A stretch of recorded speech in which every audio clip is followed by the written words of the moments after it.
श्री शिवाय नमस्तुभ्यम। महादेव और श्री नारायण के सुंदर स्वरूप में समर्पित है वैशाख का महीना। जो भक्तजन वैशाख के महीने में पूर्ण रूप से स्नान, ध्यान, पूजा पाठ, जप, तप, हवन ये करते हैं या कोई विशेष नियम नहीं ले पाते तो वो वैशाख महीने के अंतिम 5 दिनों में अगर इन कार्यों को कर लेते हैं तो उन्हें निश्चित रूप से पूरे वैशाख महीने का संपूर्ण पूजा का फल स्वतः ही मिलता है। तो इस वीडियो में जानेंगे वो कब से कब तक है वो अंतिम 5 दिन, कौन कौन से उपाय और कार्य आपको करने चाहिए। जो अंतिम ये 5 दिन है, इनके 5 दिनों में इतने अद्भुत चमत्कार हुए हैं। इन 5 दिनों का हमारे मानव जीवन से सीधा संबंध है। इस महीने में भक्तजन जल्दी उठकर स्नान, ध्यान, पूजन इत्यादि करते हैं। इस महीने में अगर हम कोई सत्कर्म करते हैं तो पितरों को भी सुख प्रदान कराता है। ये जो अंतिम 5 दिन होंगे, इसमें बुद्ध पूर्णिमा आएगी, एकादशी आएगी जो कि मोहिनी एकादशी के स्वरूप में है, मासिक शिवरात्रि, प्रदोष का व्रत और भी दुर्लभ श्रेष्ठ सहयोग होंगे। इसके लिए 5 दिन है जो भाग्य की रेखाओं को प्रबल करने के लिए बताए गए हैं।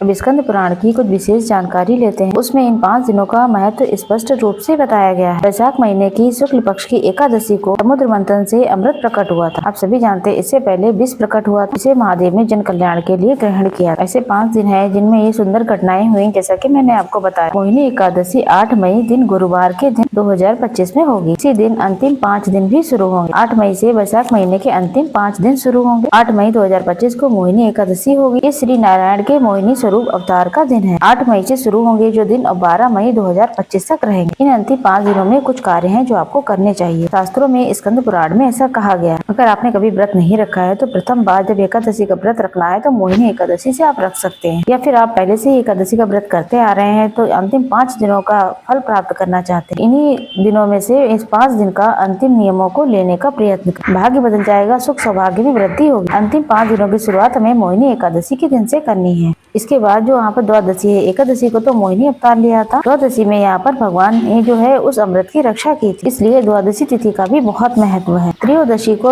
भगवान ने देवताओं को अमृत पिलाया था, ऐसा शास्त्रों में वर्णित है। त्रयोदशी तिथि जो है पूरे स्वरूप में आपको तद श्री नारायण को ही समर्पित। त्रयोदशी के साथ प्रदोष का व्रत जो है नारायण के साथ साथ भगवान शिव को ही समर्पित है। ये 3 तिथियां तो अपने आप में बहुत चमत्कारी हो गयी। चतुर्दशी को असुरों को मारा गया था, ऐसा शास्त्रों में वर्णित है। साथ ही पूर्णिमा को उनका सभी देवी देवताओं का साम्राज्य मिल गया था। इस कारण इन 5 दिनों का बहुत महत्व है श्री नारायण और महादेव की पूजा अर्चना के लिए। इसलिए आपको 8 मई 12 मई 2025 तक ये 5 दिन का आपको कुछ उपाय हैं जो कर लेने चाहिए। कोई भक्त हैं जो इन 5 दिनों में व्रत करते हैं तो बहुत ही सुंदर, और जो नहीं करते हैं तब भी कोई दिक्कत वाली बात नहीं। संभव हो तो फलाहारी व्रत करें और शरीर के लिए बहुत अच्छा रहेगा। साथ ही सभी के लिए सुंदर और सुअवसर है ये। सबसे पहले प्रथम दिन आप जल्दी उठें। सबसे पहले उठ करके घर के दरवाजे पर छिड़काव करें। पूर्व या फिर उत्तर दिशा की ओर अपना मुख करते हुए स्नान के पानी में गंगा जल मिश्रित जल जल्दी उठकर, ब्रह्म मुहूर्त इसलिए कहा गया था, ब्रह्म मुहूर्त में जप तप साधना भाग्य बदलती है। आप गंगा जल मिश्रित जल से हर हर गंगे नमामि गंगे कहते हुए सुबह सुबह स्नान करें। अगर पवित्र नदी में स्नान करते हैं तो बहुत ही शुभ है। और अंतिम 5 दिनों में तुलसी माता में जो जल अवश्य चढ़ाएं। एकादशी में जल नहीं बल्कि दीप लगाना है सिर्फ आपको। उसके बाद जो अंतिम 4 दिन रहेंगे कच्चा दूध, हल्दी और दीप दान अवश्य करेंगे। और बल्कि 5 दिन जो बचे हैं इनमें दरवाजे पर भी दीप अवश्य लगाएं। अगर सामान्य सरल तरीके से भी अगर 5 दिनों में दीप दान करते हैं तो इसका परिणाम बेहद ही सुखद मिलता है। 2 कार्य हो गए कंप्लीट। अब हम बात करेंगे यहाँ पर तीसरे कार्य। तीसरा कार्य है पवित्र वृक्षों के नीचे यहाँ पर जल का सिंचन करना। आंवला, पीपल, बड़, बेल पत्र, समी, केला वृक्ष या भी जो भी आपको पावन पवित्र वृक्ष मिले, इस महीने यज्ञ, हवन, दान, पुण्य ये सब चीजें एक तरफ है, लेकिन जल का महत्व इस महीने अलग ही है। अर्थात इस महीने जो भी महत्वता है वो सबसे ज्यादा जल की। जल का दान और जल से ही पवित्र वृक्षों का सिंचन आपका भाग्य बदल सकता है। ज्यादा से ज्यादा जल का दान अंतिम 5 दिनों में आप अवश्य करें। और यहाँ पर भगवत गीता का ध्यान करें और स्मरण करें, उसको सुनने का प्रयत्न करें। ओम नमो भगवते वासुदेवाय का नाम लें, जाप करें।